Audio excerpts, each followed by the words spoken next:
இந்த வீடியோவில் நம்ம எதை பற்றி பார்க்க போகிறோன்னா டிஜிட்டல் பட்டா எப்படி உங்கள் மொபைலை பயன்படுத்தி ஆன்லைன் மூலமாக டவுன்லோட் செய்வது, அதற்கான ப்ரொசீஜர் என்ன என்பதை பற்றி தான் டீட்டெயிலாக பார்க்க போகிறோம். இப்போ நான் சொல்கிற மெத்தடை பொறுத்தளவுக்கு பட்டா நம்பர், சர்வே நம்பர் எதுவுமே தேவையில்லை. ஜஸ்ட்டு நிலத்தின் உரிமையாளர் பெயர் மட்டும் தெரிந்தாலே போதும். அவருடைய பெயரை வைத்து நீங்கள் பட்டா நம்பர் ஃபைண்ட் பண்ணி அதன் மூலமாகவே நீங்கள் வந்து பட்டா டவுன்லோட் பண்ணிக்கலாம். இதற்கான ப்ரொசீஜர் என்னன்னு சொல்லிட்டு நம்ம டீட்டெயிலாக பார்க்கலாம். ஃபஸ்ட்டு உங்களோட மொபைலில் ஏதாவது ஒரு ப்ரௌசர் ஓப்பன் பண்ணிக்கிங்க. அதில் கூகுள் சர்ச்சில் போயிட்டு பட்டா சிட்டான்னு சொல்லி டைப் பண்ணுங்கள். அந்த மாதிரி நீங்கள் டைப் பண்ணி ஓகே கொடுங்க. ஃபஸ்ட்டு எடுத்தோடனே பார்த்தீங்கன்னா eservices.tn.gov.in ஒரு வெப்சைட் ஷோகும். அந்த வெப்சைட் வந்து செலக்ட் பண்ணுங்கள். அந்த வெப்சைட் செலக்ட் பண்ணி ஒரு 5 செகண்ட்ஸ் ஆகும். லோட் ஆகி கம்ப்ளீட் ஆன பிறகு இந்த மாதிரி ஒரு பேஜ் ஓப்பன் ஆகும். இதில் போயிட்டு ஃபஸ்ட்டு உங்களுடைய மாவட்டம் எதுவோ அதை செலக்ட் பண்ணுங்கள். உங்களுடைய மாவட்டம் செலக்ட் பண்ண பிறகு உங்களுடைய வட்டம் செலக்ட் பண்ணுங்கள்.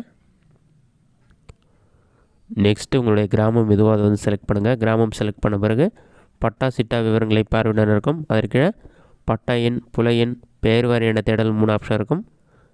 பட்டா எண், புல எண் தெரியாதால் நீங்கள் வந்து பெயர் வாரியான ஆப்ஷனை வந்து செலக்ட் பண்ணிக்கிங்க. அதை செலக்ட் பண்ணிவிட்டு பட்டா உரிமையாளருடைய பெயருடைய முதல் 3 எழுத்து மட்டும் தமிழ் என்ட்ரு பண்ணுங்கள்.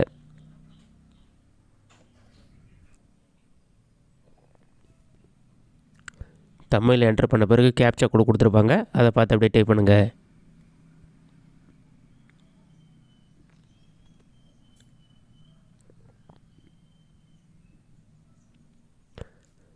கேப்சாவை டைப் பண்ணிவிட்டு சமர்ப்பி ஆப்ஷனை கிளிக் பண்ணுங்கள்.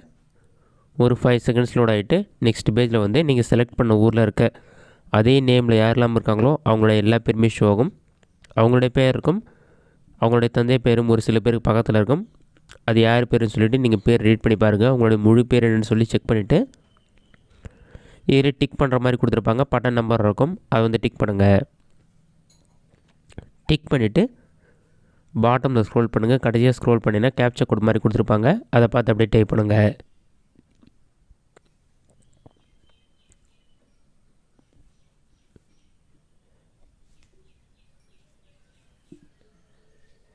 கேப்சாவை டைப் பண்ணிவிட்டு சமர்ப்பி ஆப்ஷனை கிளிக் பண்ணுங்கள். ஒரு 5 செகண்ட்ஸ் லோட் ஆகிட்டு ஆட்டோமேட்டிக்காக உங்களோட நிலத்திற்கான பட்டா வந்து டவுன்லோட் ஆகி ஓப்பன் ஆகிடும். இதே தமிழ்நாடு அரசுன்னு கொடுத்துட்டு அதற்கு கீழே வந்து நிலத்தின் உரிமையாளர் பெயர், நிலம் எவ்வளோ இருக்குது, நன்சை எவ்வளோ, புன்சை எவ்வளோ, அந்த மாதிரி எல்லா டீட்டெயில்ஸுமே வந்து கொடுத்துருப்பாங்க.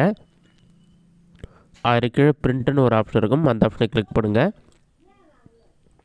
அதை நீங்கள் கிளிக் பண்ணிங்கன்னா ஒரு 5 செகண்ட்ஸ் லோட் ஆகிட்டு ஆட்டோமேட்டிக் நெக்ஸ்ட் பேஜ் ஓப்பன் ஆகிடும். நெக்ஸ்ட் பேஜில் சேவஸ் பிடிஎஃப் சொல்லிவிட்டு பிடிஎஃபாக கன்வெர்ட் ஆகிருக்கும். ரைட் சைட்லேயே டவுன்லோட் பண்ணதுக்கான பிடிஎஃப் சிம்பிள் இருக்கும். அதை வந்து கிளிக் பண்ணுங்கள். அதை கிளிக் பண்ணிவிட்டு உங்களுடைய மொபைலில் தேவையான ஃபோட்டோ செலக்ட் பண்ணி சேவ் கொடுத்தீங்கன்னா பிடிஎஃப் ஃபார்மேட்டை வந்து சேவ் ஆகிடும். இந்த மெத்தடை பயன்படுத்தி நிலத்தின் உரிமையாளர் பெயர் மட்டும் வைத்து நிலத்திற்கான பட்டா டவுன்லோட் பண்ணிக்கலாம். இந்த வீடியோ உங்களுக்கு பிடிச்சிருந்தா லைக் பண்ணுங்கள். வேறு சின்ன டவுட் இருந்தால் கமெண்ட் பாக்ஸில் கமெண்ட் பண்ணுங்கள்.